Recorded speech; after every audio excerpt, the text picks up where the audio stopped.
Here are 6 signs that a man doesn't truly love you, even if he says he does. Because let me tell you, it never ceases to amaze me how much weight someone puts on hearing the 3 magical words from someone, I love you.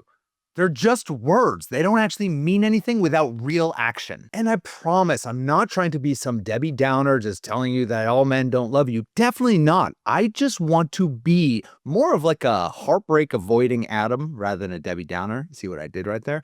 I want to help you avoid heartbreak from these guys who are just going to crush your soul and make you write me emails saying, all men are the worst. Guys don't want commitment. Here's the reality. They do want commitment. We just need to be choosing the right types of guys. So please stay to the end of this video because a man can say that he loves you, but these words don't actually mean much unless he is using these words with action that backs them up. My name's Adam LaDolce, and I am officially now your big brother. I'm watching out for you. I'm an executive love coach. I'm the founder of Love Strategies, and that's what we do around here. We protect women just like you from these bad guys so that your heart can finally be open to all the amazing men that exist out there, because I promise you they exist. And as your official new big brother, I'm here to give it to you straight. I'm not going to give you noogies or anything like that, okay? I'm not one of those types of big brothers. I'm here to, once again, make sure that I give you the harshest truths so that, once again, you're not wasting your time with the wrong guys. And I want you to start by disassociating some of the facts from your feelings. If you can just look at the reality of the situation with any of these guys for what they are, remove your feelings from it. You might like this guy. You might even love this guy. But the fact is, he doesn't like you and he doesn't love you. Once you can look at the facts, suddenly you can be set free once again. You're gonna make better decisions in your love life. All right, so with that said, let's get into the 6 signs. The first one is that the future is never a part of the conversation. Just last week, I was speaking to a woman who's in her, I'd say mid-50s, and she was recently divorced, and she thought that she'd get out there and start dating again, even though the thought of repeating another horrific relationship like she had with her previous marriage, it sounded absolutely terrible. So 6 months ago, she met a guy who seemed pretty nice, but the relationship just felt like it was in 2-week increments. It was just constantly like, what are we doing for the next week? What are we doing for the next 2 weeks? But nothing would ever extend much further than that. And so she had the bright idea to suggest that they go away for a weekend together. But here's the catch. The weekend was coming up in about 2 months. Oh my God, 2 months? And his response was, you know what? That sounds pretty good, but let's just talk about it a couple weeks before the date and let's see if we can make it work. This, my ladies, was the most important sign that I needed to hear in the story that this guy was not interested in anything serious. He was just seeing in the back of his kind of boneheaded brain, he was seeing if the relationship was still going to even be around in 2 months. And he was like, yeah, I'll just kind of decide it. If she's still in my life, sure, I'll go on that vacation. Now, I'd say that this would be okay if they just started dating. Like if it was only 2 weeks or maybe a month into dating, yeah, sure, maybe he'll be like, well, let's just kind of see where things are at that point in time. But they've been together for 6 months. Come on, dude. At 6 months, you should know if you're willing to commit your heart to someone. And by that point in time, you should know if you're falling in love. Now, luckily, this client has decided to work with Love Strategies. We're going to coach her. We're going to guide her.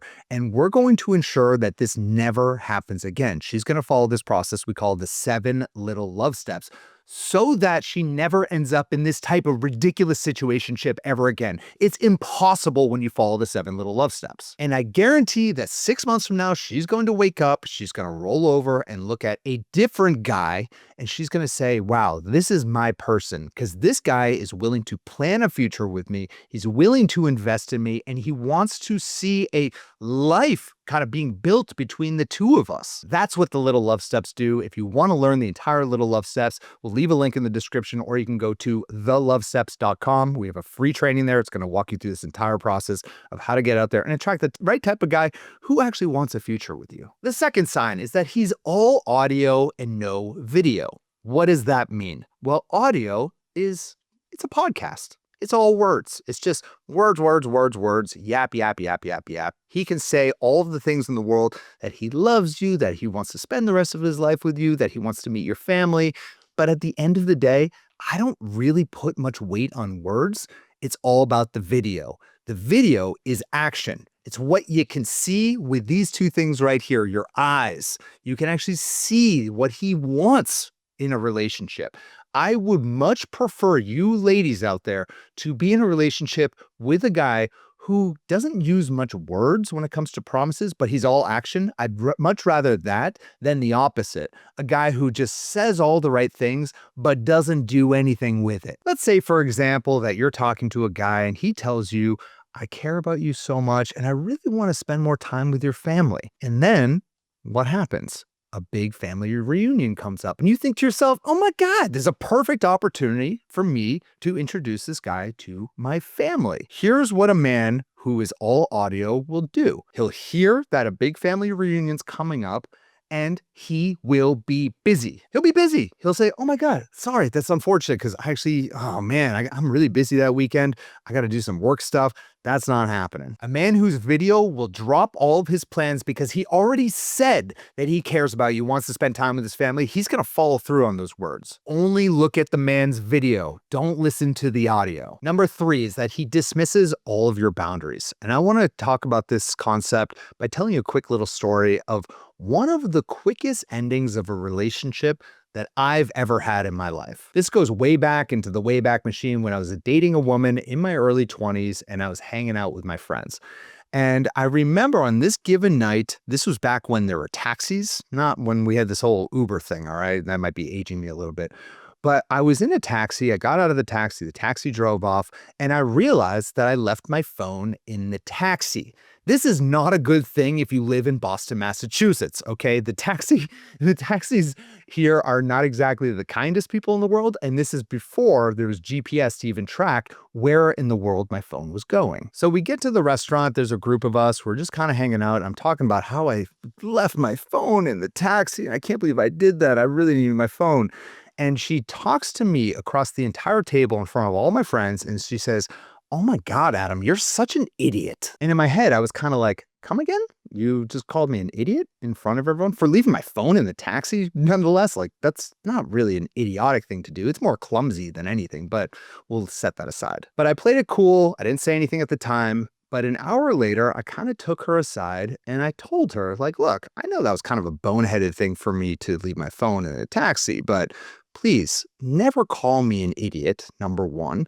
Number 2 is if you have some feedback for me, just don't do it publicly, okay? And she nods her head, looks me in the eye. Now, she was taken aback by this moment because I don't think she's ever had anyone be this open and communicative with her. And I thought that was perfectly reasonable to say, like, don't call me an idiot and don't do it in front of my friends. But she looks at me and she says, all right, fine, Adam, but I got to tell you, that really was a stupid thing for you to do. And so you know what I was thinking in my head the moment she said that? I can't wait till this night is over because I'm breaking up with you the moment we're not in public. Now, for clarity, the reason why I was going to break up with her, and I did that night, we were done. Like that, you do not do that to me. But the reason why I did it that given night isn't just because she called me stupid or idiotic, which is not a very nice thing to say.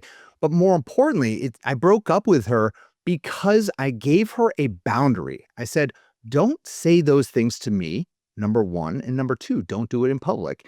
And the moment I said those things and gave her that boundary, she immediately overstepped it. When you're in the right relationship, people will respect your boundaries. And if they don't, you say that magical 4-letter word, which is next, and move on to the next. And thank God I did, because I wouldn't have been able to meet my beautiful wife, Jessica, who we're now happily married. We've been together for the past 11 years. Now, the 4th sign that a man doesn't love you is that you are very compartmentalized in his life. Like you are not integrated into his overall world. Being in a healthy relationship is the slow process of 2 unique identities slowly but surely becoming aligned and integrated. And when it's not being integrated, it's going to feel very broken. It's going to feel like he's just kind of doing his own thing and you're doing your own thing. And he's not going to try and integrate one another with each other's lives. Now, number 5 is probably the most important when it comes to choosing the right person to spend the rest of your life with. And that is, A man does not love you if he is not in the foxhole with you. A foxhole is something that soldiers would dig in wartime to really protect themselves from the enemy. And sometimes you'd have to be in a foxhole with someone for days on end when you're in the middle of a battle. And I've found that the ultimate judge of a person's character and the ultimate judge of whether or not I want to have someone in my life is whether or not I'd want to be in a foxhole with them. Because we all go into battle at some time in our life. We all go through terrible moments. And that is the ultimate judge of whether or not someone deserves to be in your life, is how they show up for you when you're in battle. Is he a high character guy that wants nothing more than to support you and be there for you and be kind to you when you're going through a really difficult time? Or is he the type of guy who leaves the foxhole because he's scared of battle and, he's just going to go crying back to his mom? If you want a real man in your life, you have to say goodbye to the boys, the scared little boys who will not stay with you when shit hits the fan. And the final sign that a man doesn't love you is that your instinct, your gut is telling you there's something really wrong here. Listen to it. Now, the problem is when we've been through heartbreak, we've been through difficult relationships, it can cause us to not trust ourselves, to not trust our gut, to not trust our instinct, to second guess ourselves and overanalyze guys in certain situations. And unfortunately, that can cause us to override our instincts in new relationships. And I want nothing more than for you to rebuild your instinct and have that gut feeling when you know something is wrong. The way to do that is by having the right type of strategy in your love life. Something we hear from our clients all the time is that finally, I can trust myself again. I can trust my decisions because they have a framework, a decision-making mental model that they can use whenever they're in certain situations. This guy is wrong for me. He doesn't love me. This guy is right for me. I'm going to open my heart up a little bit more. It's all about having the right strategy in your love life. And if you want us to walk with you in this process, head on over to loveapply.com, apply for a complimentary love strategy session where someone on my team is going to speak with you directly, understand why it is that our instinct has been a little bit off, where we've been struggling, what's blocking us in our love life, where it is that we want to go in our love life, what's our goal for the next few years, the type of relationship, and then we're going to lay out a strategy for you that's going to guide you every single step of the way and support you so you never feel alone in this process. Again, head on over to loveapply.com or click the link in the description to get started. And finally, I want to hear from you in the comments below. Which of these signs have you seen before and ignored? How'd it go? Leave that comment, and if you enjoyed this video, please give it a like, subscribe, and share it with a friend if they need to hear it. Thank you all so much for watching, and I'll speak to you all very soon. Bye-bye.